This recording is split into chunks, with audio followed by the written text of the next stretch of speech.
How's it going, guys? We are back at it again, working on the truck because we have been working on the Acura for a while, but it's time to finally get the steering wheel installed and make some progress on the truck.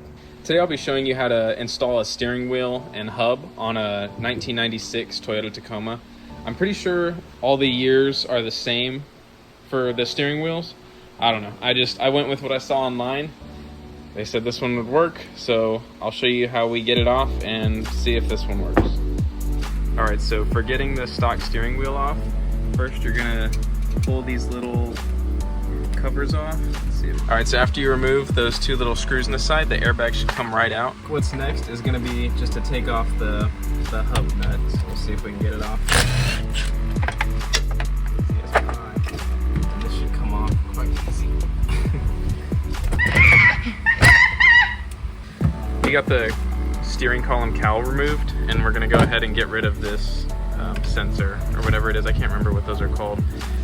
All right, so the hub fits on.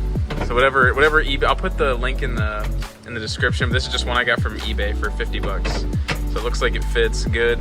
And this wire right here, this single green wire on a plug, for those of you that don't know, that's gonna be your wire for the horn. And basically to make a simple circuit, you just have to ground it to something.